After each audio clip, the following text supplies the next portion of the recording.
honorables senadores, senadoras, representantes. En la mañana de hoy hemos estado dialogando con el equipo de ponentes designados por Senado y Cámara sobre las 9 proposiciones que sometió a la consideración de las comisiones conjuntas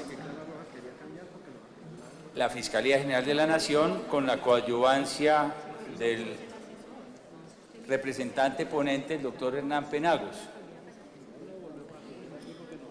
Y yo debo celebrar que luego de todas las discusiones que hemos mantenido, hemos llegado en línea de principio a unos acuerdos que contribuyen a consolidar las premisas que mencionamos en nuestra intervención anterior y el principio de justicia y de reparación que está inmanente al proyecto de ley estatutaria de la JEP. En primer lugar, con mucha complacencia debo reconocer que en esta comisión ad hoc que ha funcionado en la mañana de hoy, ha quedado claro el tratamiento que debe darse entonces a los disidentes, a los reincidentes y a los desertores. De tal manera que los disidentes no quedan dentro del régimen de la JEP, como es apenas natural, ni con ninguno de sus beneficios. Los reincidentes, en tanto reincidan, quedan sometidos al régimen de la JEP y, de acuerdo con las infracciones que cometan, se establecen las sanciones máximas, pueden llegar hasta las sanciones máximas, y en el caso de los desertores, que era un tema muy importante que la Fiscalía quería proponerle al Congreso y que ya le propusimos, se establece en la proposición que ha sido acogida por los señores ponentes y por el alto gobierno, que quien se haya desmovilizado y después del 1 de diciembre se vuelva a alzar en armas contra el Estado como rebelde o entre a formar parte de una organización criminal, pierde todos los beneficios propios de la Jurisdicción Especial de Paz y la competencia para el conocimiento de sus delitos es exclusiva y excluyente de la jurisdicción ordinaria. Yo creo que por una petición de principio, en eso se hacen todas las claridades y queda debidamente blindado el contenido que debe tener el tratamiento para estas 3 categorías que se desarrollan en la ponencia que ha sido sometida a la consideración de las comisiones conjuntas. Por otro lado, en materia de los activos y de testaferrato, queda establecido ciertamente que habrá un incumplimiento grave si no se informa teniendo conocimiento de ello, porque todas estas configuraciones parten del tipo del dolo. Si no se informa acerca del testaferrato y de los bienes o activos ilícitos de las FARC, se les daría el tratamiento de un incumplimiento grave con las consecuencias que se derivan de esa circunstancia, que son la pérdida de beneficios del sistema especial de la Jurisdicción Especial de Paz. Esa inspiración de la proposición que hemos traído responde justamente a las preocupaciones que tiene la Fiscalía General de la Nación y en ese sentido pues compartiremos con ustedes los textos correspondientes para acompañar el debate respectivo, pero ese es un elemento muy importante que se ha incorporado. Por otro lado, se deslinda adecuadamente el tema de las competencias en relación con los delitos afectos a la actividad ilícita del narcotráfico, que era un imperativo que reclamaba la Fiscalía y que en buena hora se ha logrado un entendimiento claro. El narcotráfico en que se haya incurrido con anterioridad a la vigencia de los acuerdos es de competencia de la Jurisdicción Especial. Eso fue lo que se acordó dentro del proceso de paz. Los delitos de narcotráfico que se inicien con posterioridad a la vigencia de los acuerdos son de competencia exclusiva de la jurisdicción ordinaria.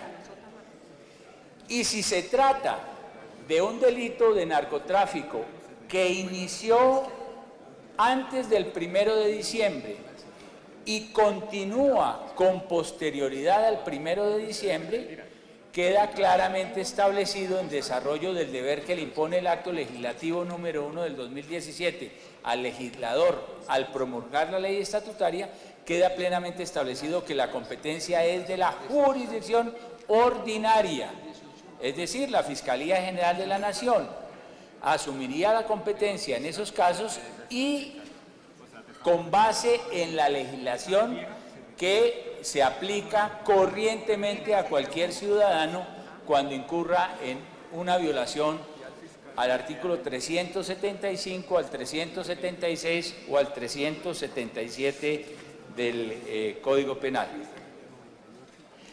En relación con la posibilidad de que la Jurisdicción Especial de Paz desarrolle el principio de selección al amparo de los principios de ponderación y de razonabilidad, hemos puesto en el debate con los señores ponentes y con el gobierno que el artículo transitorio 66 del Marco Jurídico para la Paz establece que esos principios de racionalidad y proporcionalidad tienen que ser definidos en una ley estatutaria. Como quiera, que no están previstos en el proyecto que aquí se ha traído a consideración, la Fiscalía ha traído unos criterios para la ponderación en esas materias, pero por supuesto son elementos muy técnicos de discusión que los dejaremos radicados bajo la firma del Fiscal General de la Nación y que por supuesto deberían ser objeto ya de un tratamiento técnico entre el primer y el segundo debate en Senado y Cámara, con la participación de la Comisión de Senadores y Representantes que se designe y por supuesto del propio Gobierno Nacional. Nos parece que esa es la solución técnica y en ese sentido hemos aportado lo que corresponde para que se pueda definir ese elemento. Por otro lado, en lo que tiene que ver con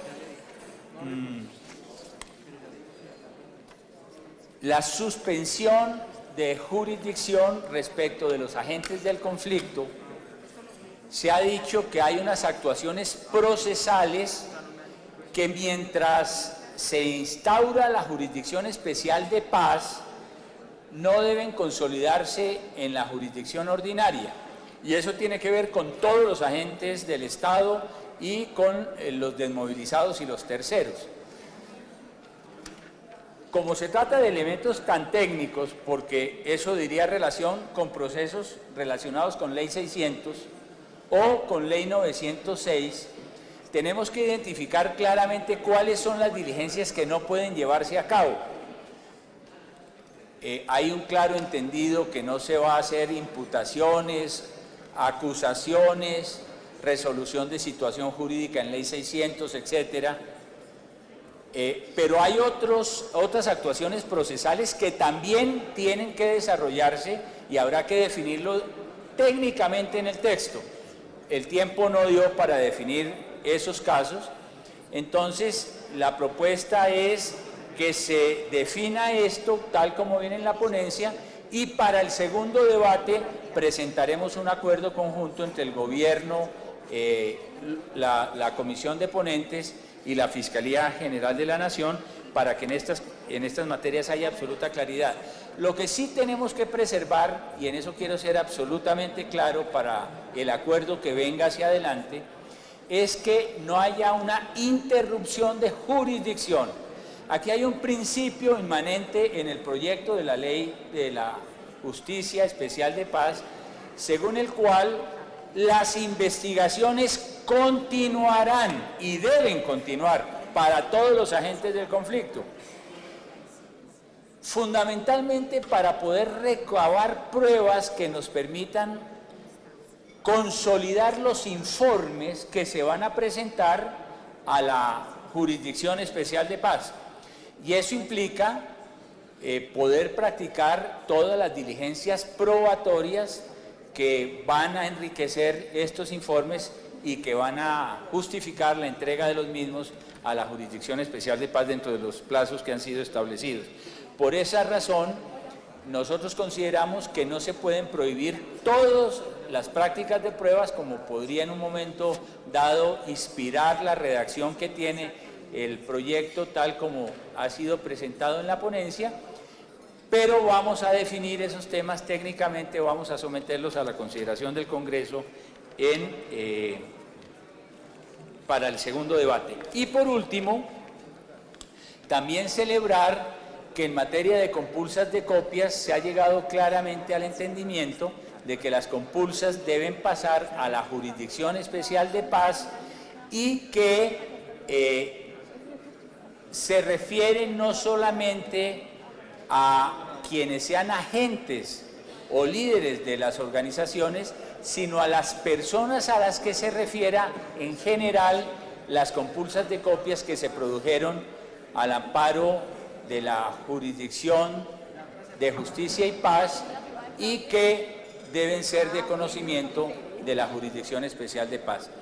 Así es que yo debo decir, en nombre de la Fiscalía, que estas acotaciones y estas precisiones que se están haciendo en el proyecto lo enriquecen mucho y subliman los valores de la ética en la paz, de la justicia en la paz y de lograr construir un proyecto de ley estatutaria que pueda servir a la consolidación de la jurisdicción de transición.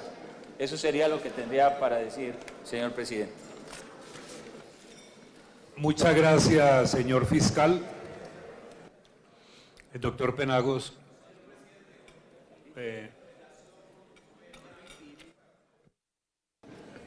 Empezaría por precisar, honorable senador, que la Fiscalía en el estudio del proyecto se ha limitado a los asuntos que son estrictamente asociados a política criminal y a competencias entre la Jurisdicción Especial de Paz y la Jurisdicción Ordinaria, sin perjuicio de haber compartido con ponentes y con el gobierno algunas preocupaciones sobre otros asuntos que constan en una comunicación, en dos comunicaciones, una que envié en junio de este año y otra en agosto al alto gobierno, donde expresábamos otras preocupaciones. Por fortuna, senador Galán, el tema de las víctimas ha sido remontado en el día de ayer y era una de las preocupaciones centrales que tenía la Fiscalía, pero ya son definiciones de política que trascendían, más asociadas al proceso de paz, que no es competencia estricta de la Fiscalía, pero había sido apuntado en nuestros propios documentos. Otro tema, la interacción ya no con la jurisdicción ordinaria, sino con la jurisdicción indígena. Ese es un tema sobre el cual, con todo respeto, el Congreso no puede pasar por alto. Se le da una prevalencia a la jurisdicción indígena sobre la propia JEP. ¿Qué será de la vida de la jurisdicción ordinaria donde tiene prevalencia la JEP sobre la jurisdicción ordinaria? Es decir, si hubiese una estructura jerárquica de jurisdicciones, nosotros ya vamos quedando un poco en el ostracismo. De primera la jurisdicción indígena, luego sigue la Jurisdicción Especial para la Paz y luego la jurisdicción ordinaria. Mucho cuidado, allí no hay alteraciones al mismo proceso de paz. Al mismo proceso de paz. Sería muy conveniente que desde el punto de vista de la técnica legislativa se viera ese tema. También lo hemos propuesto. El asesor del gobierno, el doctor Yesir Reyes, quedó en plantear una propuesta para resolver ese tema que es estructural. Cuando estamos hablando de ley estatutaria, como quiera que estamos definiendo las estructuras de las jurisdicciones en el quehacer de la justicia en su conjunto. Nos ha preocupado el tema de la extradición, que se extienda más allá de los acuerdos, estableciendo unas limitaciones. Eso consta en las cartas que hemos entregado al alto gobierno. Hay muchos otros temas, pero en los que nos tenemos que concentrar, que son los propios de la Fiscalía, pues yo debo celebrar que en el día de hoy los ponentes y el gobierno hayan aceptado todas las preocupaciones que planteó la Fiscalía General de la Nación, y eso nos deja muy complacidos, pero por supuesto el debate tiene que ser mucho más rico y tiene que extenderse a todos estos otros temas. El artículo 4, debo confesarle que con un ilustre jurista, profesor de Introducción al Derecho, me tomé la tarea. Claro que nosotros nos formamos en los textos de Recasens Siches y pues ya pueden sonar un poco añejos. Realmente no pudimos comprender el texto del artículo 4.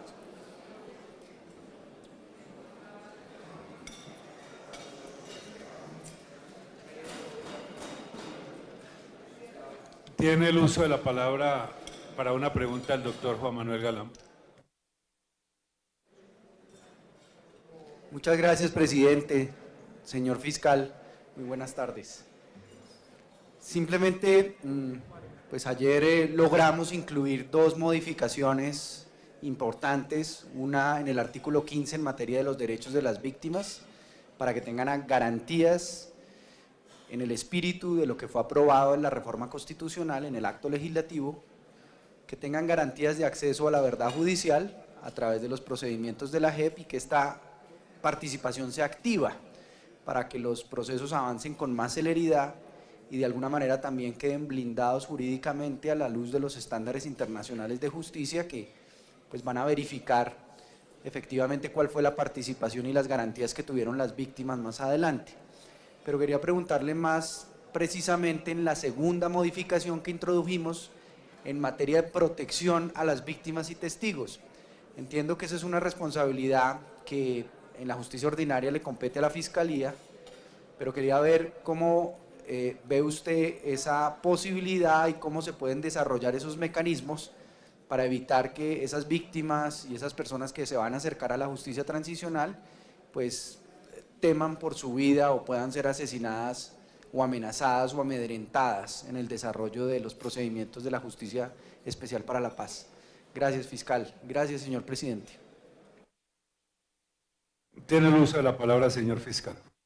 Con mucho interés seguimos en la Fiscalía las dos proposiciones que usted presentó, senador Galán, y realmente debo decirle que nos sentimos muy reflejados en los principios que las inspiran. La ley estatutaria hoy en la justicia del siglo XXI tiene que reconocer cuál es la participación de las víctimas, y sé que otros senadores y representantes hicieron proposiciones en el mismo sentido, la participación de las víctimas en el curso de esta justicia transicional, tanto más cuando las víctimas están en el centro del proceso mismo, pero además reconociéndoles derechos y por supuesto deberes como sujetos procesales, que es justamente lo que emerge de la iniciativa que usted presentó. Pero anejo a eso tiene que haber un sistema de protección de testigos, porque la presencia de las víctimas en el proceso de justicia especial implica que si ellos van a ser actores fundamentales y van a tener voz y participación como sujetos procesales, se les considera un sistema especial de protección como el que hemos tenido que desarrollar en Colombia para el caso de las justicias especiales como los que tuvimos, de la justicia sin rostro, de la justicia transicional y de la misma jurisdicción ordinaria en su lucha contra el crimen organizado. Ese es un tema medular y bienvenida a esa proposición en el texto del debate. Presidente, a las observaciones que ha presentado la senadora López. En primer lugar, dice ella que no entiende por qué el fiscal general de la Nación se ha dado a la tarea de reducir la jurisdicción especial para la paz a su mínima expresión, que la Fiscalía tiene un objetivo en estas intervenciones de que la Jurisdicción Especial de Paz reduzca todo el ámbito de sus competencias como si aquí existiera un propósito de mera burocracia, de ir extendiendo los ámbitos de la jurisdicción ordinaria, y trae un ejemplo. Dice, yo no entiendo por qué una persona que se ha reinsertado, si comete un nuevo delito, no le permiten que en el marco de la Jurisdicción Especial de Paz pierda sus penas alternativas y preferenciales y le impongan la ordinaria. ¿Por qué el fiscal se dedica de manera obstinada a proponer esas tesis? ¿Sí dijo eso? Sí, entiendo claramente que dijo por qué se le va a prohibir a la JEP que ella misma valore esa conducta, se le quite la pena alternativa y no se le ponga la jurisdicción ordinaria de la JEP. Eso lo dijo, creo, así de clarito. Así de clarito. Bueno, por no colaborar, por lo que sea.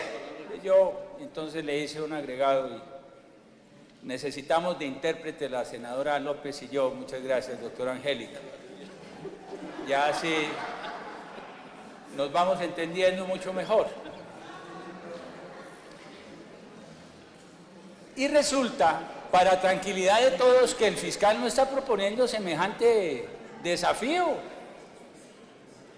Por una razón sencilla, porque tenemos que movernos es en el ámbito de la Constitución vigente.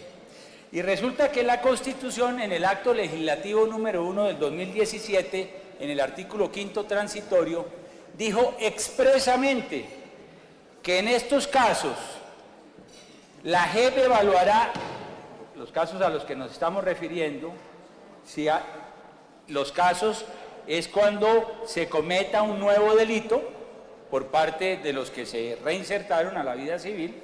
En estos casos la JEP evaluará si esta nueva conducta, cuando corresponda con las que son de su competencia, implica un incumplimiento de las condiciones del sistema que ameriten no aplicarle las sanciones propias o alternativas a las que tendría derecho por los delitos de competencia de la JEP, sino las ordinarias contempladas en la misma JEP. Entonces, en ese caso, esa conducta queda en la misma JEP. Es lo que estamos diciendo todos. Entonces utilizamos exactamente el mismo lenguaje, motivo por el cual no se puede atribuir realmente una política que no está inspirada en un propósito de la Fiscalía General de la Nación. Porque, repito, ya lo resolvió la Constitución. Segundo tema de las familias cocaleras. Una de las mayores preocupaciones aplazadas que tiene esta sociedad es el tema de los cultivos ilícitos. Y por supuesto el tratamiento al problema, al fenómeno socioeconómico de los cultivos ilícitos no puede ser simplemente la criminalización de esos agentes sociales que no tienen alternativa de vida en estas zonas apartadas del país, a los cuales no ha llegado el Estado, la economía formal, la inversión pública, etcétera, etcétera. Entonces, en el mismo acuerdo y en el acto legislativo número 1, se estableció que la ley reglamentará un tratamiento penal diferenciado en lo relativo a la erradicación voluntaria de cultivos. Eso está previsto en la Constitución.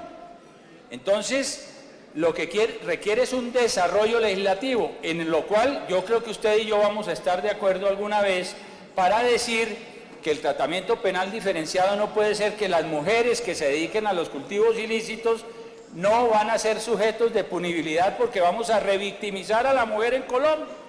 En esa trampa no podemos caer, que ya es una iniciativa que ha empezado a recorrer los pasillos del Congreso de la República. En eso tenemos que hacer una causa común entre todos los que entendemos desde el punto de vista sociológico lo que ello podría significar como un nuevo problema de género en Colombia. Entonces, será la ley la que defina ese tratamiento penal diferencial. Cuando nosotros decimos que será la jurisdicción ordinaria la que asumirá el conocimiento de la conducta de quienes continúen dedicados al narcotráfico, nos estamos refiriendo particularmente no a esas familias a las que usted hace referencia, sino a quienes tienen realmente una capacidad de incidencia en el tráfico de narcóticos, en la actividad industrial de los cultivos ilícitos y por supuesto de quienes de una manera artificial pretendan mantener cultivos de pequeño hectareaje, pero que realmente corresponden a una industria ilícita porque es una industria masiva y sistémica que tienen para abordar el tema de los cultivos ilícitos. Entonces, cuando en la proposición se dice que para el delito de narcotráfico continuado será de conocimiento de la jurisdicción ordinaria, se invoca expresamente en la proposición que respetuosamente sometemos a la consideración de las comisiones conjuntas el acto legislativo número 1 del 2017, con lo cual se incorpora el principio de que la ley que debe desarrollar este Congreso pueda reglamentar un tratamiento diferencial. De tal suerte que ese fantasma de una dificultad en estas materias tampoco existe. El fiscal no asiste a los debates políticos porque es impropio que un funcionario judicial dé cuenta y razón en el Congreso de la República de los actos judiciales de una institución. Pero yo no se puedo dejar pasar en alto en esta oportunidad las referencias que usted acaba de hacer al trabajo de mis fiscales, gente idónea, competente, autónoma, íntegra, que no ejerce ningún tipo de actividad judicial con criterios ideológicos, senador. En primer lugar, a ver, senadora, yo con gran respeto la he escuchado a usted, yo le agradecería que usted me escuche a mí, porque está haciendo de manera absolutamente irresponsable, sin límites desde el punto de vista de la responsabilidad democrática e institucional, unos señalamientos a hombres absolutamente íntegros que ejercen la jurisdicción desde la Fiscalía General de la Nación.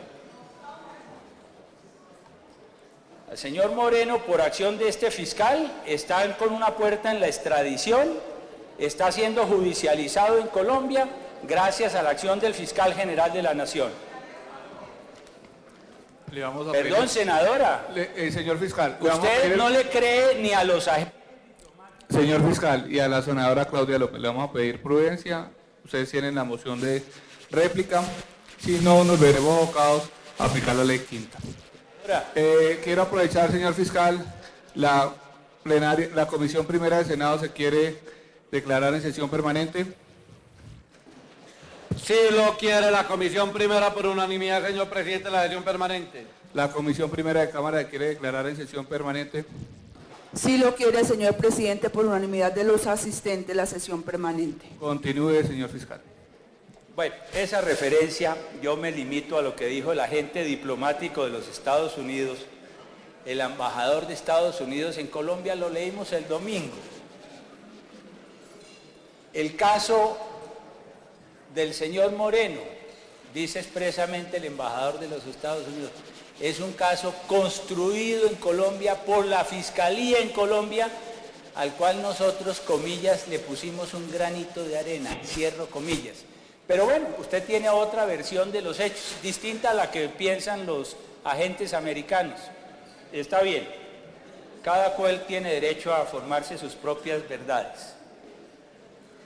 Pero mire usted, ha dicho, primero, que el debate de ayer fue incidido por la Fiscalía General de la Nación. ¿De dónde saca semejante insensatez y semejante falacia?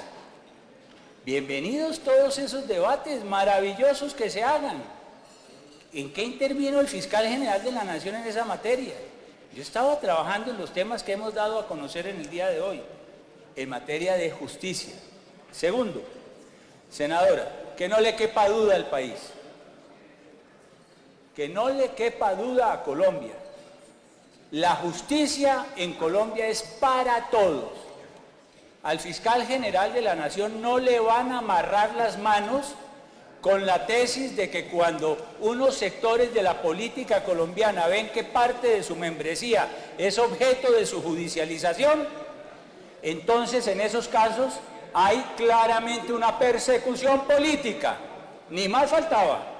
Todos los colombianos están sometidos a la jurisdicción ordinaria, pero aplausos desde los twitters cuando se trata de judicializar a agentes políticos y funcionarios administrativos, cuando corresponden a los partidos de la política tradicional en Colombia, aplausos y más aplausos.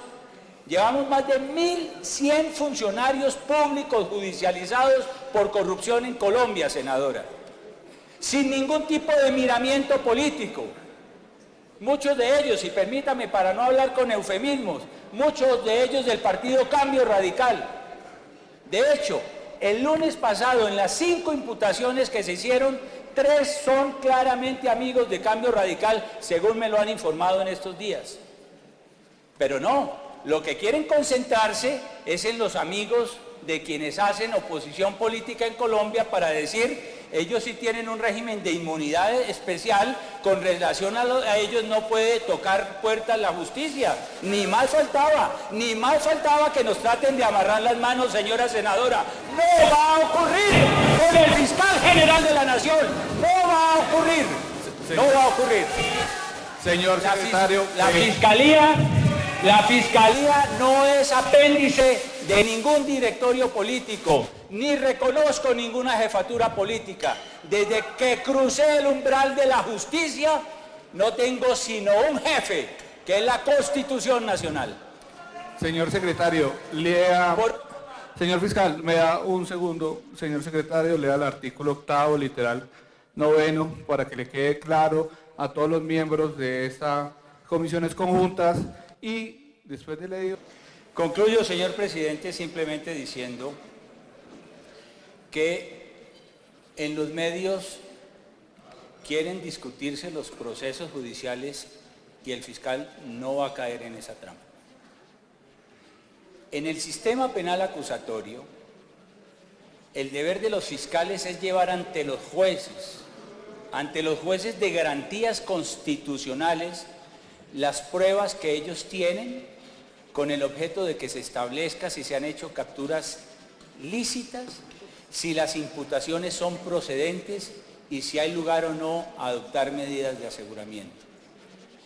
Es lo que hemos hecho en aplicación de la Constitución y de la ley en todos los casos, y me someto al escrutinio público y al escrutinio de la justicia en nombre de mis fiscales. Cuando ayer empezó a vociferar el Twitter de un caso de un señor de Magangué, llamé a averiguar qué era lo que estaba pasando, que eso estaba generando una altisonancia tuitera excepcional. Y me encontré con que un abnegado servidor de la justicia, un fiscal de Magangué, un abnegado servidor de los colombianos, osó aplicar las leyes de Colombia con relación a un exalcalde.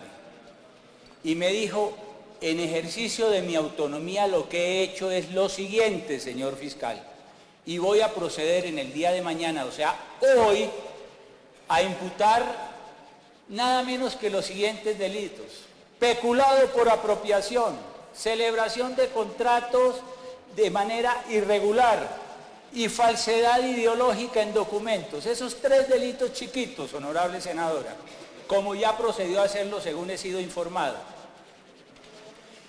Con base en una orden de captura se detuvo, para que usted lo tenga en conocimiento y puede hacerse público, que no se recaudó por autorización de un juez de la República el día de ayer o de antes de ayer con ocasión de un debate.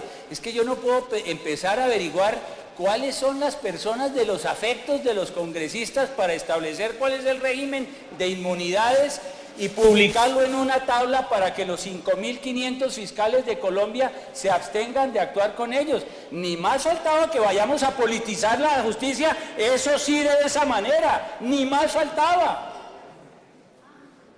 Pues resulta, honorable senadora, que esa orden de captura se había expedido desde el 28 de agosto de este año, según fui informado por mi fiscal de Magangué, un hombre anónimo al que quiero yo hoy rendirle un homenaje público, porque es un servidor de los colombianos que desde ese municipio entiende que la justicia es para todos y está preservando la integridad del patrimonio público. Y hoy las pruebas son públicas porque la audiencia pedí que se hiciera pública para que los colombianos sepan qué pasó en Magangué. Cuando los dineros se sacaron el último día de la alcaldía, el 31 de diciembre, cuando sonaban las campanas de las 12 de la noche. Sí, senador.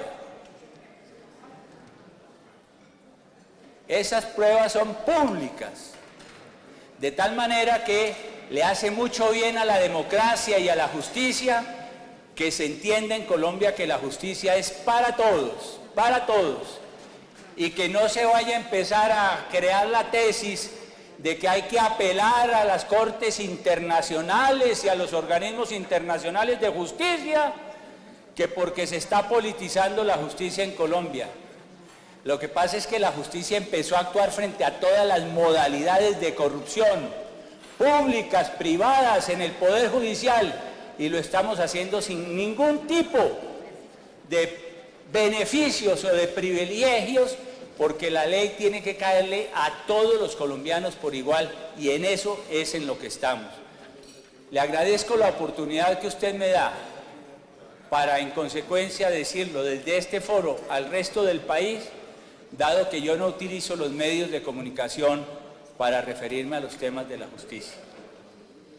Y será la última vez que rompa yo esa veda que me he impuesto en beneficio de la integridad del Poder Judicial y de la ponderación en el ejercicio de la función judicial.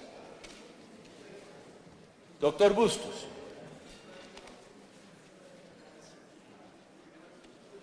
usted hace dos reflexiones en particular que yo comparto. En primer lugar, dice usted, es que la Fiscalía está empeñada es solamente en descubrir los delitos que se cometan con posterioridad a la vigencia del acuerdo de paz en relación con los desmovilizados. No, ni más faltaba, ni más faltaba. Lo estamos haciendo en relación con todos los mismos agentes del conflicto. Y nos hemos dedicado con especial perseverancia y dedicación a establecer las responsabilidades que se hayan presentado en relación con los líderes sociales, con los agentes de derechos humanos y en particular en relación con los desmovilizados de las FARC. Esta sociedad no puede permitir que se levanten las armas contra quienes se reincorporaron a la vida civil. Según el informe de Naciones Unidas, había 107 víctimas a las cuales las atentaron contra su vida, y en el 50.01% de los casos hemos ya identificado autoría material del delito. Y eso nos honra, doctor Bustos. Estamos dedicados, con un compromiso que está sujeto a toda prueba, a establecer quiénes son los agentes o si hay sistematicidad desde el punto de vista de la violación de los derechos fundamentales de estas personas. Y en un caso que ya judicializamos, imputamos, y casi podría equivocarme, pero creo que ya hay condena, encontramos que el autor de uno de esos crímenes era un agente del Estado, un agente de la Policía Nacional, que fue imputado y acusado por la Fiscalía General de la Nación. Créame, deme la oportunidad de mostrarle en mi despacho lo que estamos haciendo de manera íntegra, que ha suscitado de parte del modelo del Programa de Naciones Unidas y más recientemente de la OEA, los mejores calificativos. Es que para que usted tenga una comparación, la tasa de imputación en homicidio ordinario en Colombia era del 21%, es decir, solo 21 de cada 100 delitos se obtenía autoría por parte del organismo de investigación criminal del Estado. Para el caso de los defensores de derechos humanos vamos en el 50%.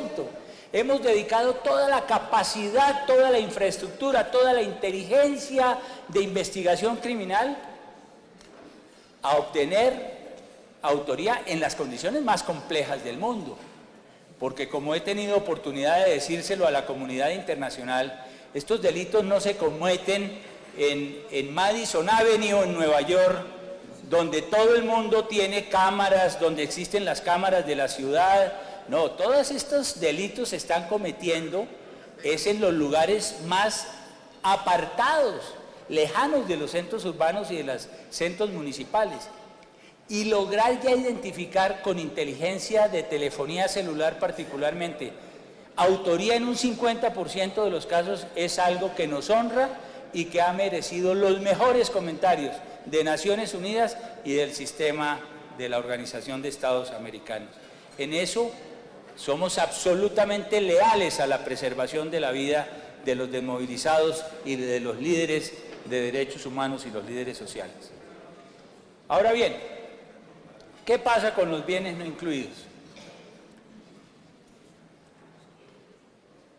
Como vocero que es usted de Voces de Paz y con algunos de sus colegas la semana pasada, hablábamos del tema y les decía, miren, eso no salió bien. Les contaba que, según me referencia el gobierno, por ejemplo, Pablo Catatumbo se ha dado a la tarea con la Sociedad Administradora de Activos Especiales de identificar entonces dónde están los inmuebles que fueron referidos sin ninguna cédula catastral o sin un folio de matrícula inmobiliaria, que fueron todos. Y al hacer esa identificación, me dicen en el gobierno, el mismo Catatumbo ha encontrado que hay más activos que no fueron relacionados. Y resulta que la ley vigente dice que lo que no se relacionó, incluidos los que hoy están tardíamente reconociendo, tienen que ser objeto de extinción de dominio, que le corresponde a la Fiscalía General de la Nación. Nosotros hemos hecho un inventario exhaustivo de esos bienes. Yo creo que podríamos decir que estamos al 100% de esos inventarios. Y son miles los bienes inmuebles, urbanos y rurales, descontando los inmuebles baldíos, que no los incorporamos al inventario porque son bienes de la nación, doctor Bustos, que los posee la Fiscalía y que no forman parte de este inventario que presentó las FARC. Esos bienes tienen que ser objeto de extinción de dominio. Y como siguen el régimen ordinario, entonces van a formar parte del patrimonio de la nación y no están afectos a la indemnidad o reparación de las víctimas. Por eso, el afán que en todo tiempo hemos expresado para que se haga un inventario total, exhaustivo, por parte de las FARC con el objeto de que ellos tuvieran esa destinación. Pero ya esa oportunidad se perdió y así fue establecido en el acuerdo y en las leyes vigentes, por lo cual todos estos inmuebles tendrán que ser objeto de extinción de dominio. Vea usted, la semana antepasada extinguimos el dominio de activos que estaban en cabeza de una persona que, según nuestros fiscales, era testaferro de las FARC. Activos por 57.000 millones de pesos. Y esta semana que termina hemos incautado activos también en manos de testaferros y uno de uno de los comandantes no lo recuerdo ahorita con exactitud porque la fotocopia, bueno, pero lo daremos a conocer, del Frente 44 de las FARC, que estaban a cargo de la señora Margarita Gallego Gómez, quien tenía la relación comercial con el Frente. Con él y con otras incautaciones que hicimos la semana pasada por 38.000 millones adicionales. En 2 semanas llevamos una bicoca de incautaciones cercana a los 100.000 millones de activos de las FARC. Y todos estos tendrán que ser objeto de extinción de dominio. Entonces nosotros sí estamos actuando, tenemos el inventario, estamos procediendo en el marco de la ley, de la Constitución, que ha establecido que para esos bienes que no fueron inventariados tendrá que procederse a la extinción. Para que tengan un dato, hemos extinguido bienes de las FARC en los últimos 3 años por 1.8 billones y solo este año llevamos 800.000 millones de pesos. Y tenga la plena convicción por el inventario y los operativos que estamos haciendo que vamos a pasar de lejos del billón de activos de las FARC incautados y que no formaron parte de ese inventario. Por eso mi invitación ha sido sincerar ese inventario. Aquí se ha caído una proposición por parte del gobierno que nosotros vemos con muy buen propósito, y es que para los bienes que fueron ya inventariados se establezca, la está presentando el gobierno en el día de hoy, una extinción express. Y eso sí que es música celestial para los oídos del fiscal general de la Nación, porque nosotros manifestamos ante la Corte Constitucional que esos bienes que fueron inventariados por las FARC debían ser objeto de extinción de dominio, para que el Estado adquiriera título legítimo con el objeto de disponer de ellos en el buen propósito de reparar a las víctimas. Pero se requiere romper el vicio en la titularidad de esos bienes, y la única manera de hacerlo es con una extinción de dominio como la que se propone por parte del gobierno, que sea una extinción de dominio express. Esa es una iniciativa que nosotros vemos de muy buena manera. De esa manera, en consecuencia, entonces, doy respuesta a sus inquietudes, doctor Bustos. No es conveniente para la democracia, y queda demostrado que el fiscal venga a los debates políticos que me los están anticipando hoy. 1. Ninguno de los nombres que usted ha mencionado me los recomendó el señor Bustos, que le quede claro, y no lo digo yo. Lo dijo la vicefiscal general de la Nación cuando se lo preguntaron, y dijo: no tuvieron origen en el doctor Bustos, y dijo la vicefiscal: y a mí me consta, y más que a ella, a nadie le consta. Eso no es cierto. Esas son las falacias que usted vive construyendo en sus trinos permanentemente, arropada en el ambiente de impunidad que usted cree que le va a perdurar toda la vida. Segundo, no, yo no hago amenazas, no, es que imagínese, no, la señora Mabel Parra había salido de la oficina de Bustos y no fue cuota de ningún señor Bustos. Y a mí me eligieron en la Corte Suprema con los amigos de Bustos y las personas que no eran amigas, porque no tenían los votos suficientes. Fue una elección de toda la Corte Suprema de Justicia. Así que usted no me siga asignando padrinazgos. Y en ese caso, ¿qué mayor legitimidad que la de un fiscal, si así usted lo quiere entender, que se abriga en la Constitución y en la justicia para emanciparse de eso que usted llama padrinazgos en función de que se haga justicia en Colombia? Senadora, aquí nadie en este país en 2 centurias había metido la mano en la justicia a sabiendas, cuando todos los colombianos sabíamos que el cáncer de la corrupción había llegado a los más altos niveles del Poder Judicial. Eso me honra, honorable senadora. Así es que siga usted haciendo sus debates, bienvenidos, porque ¿sabe qué? Me honran mucho, porque toda la materia prima de sus debates son las investigaciones que yo hago en la Fiscalía General de la Nación.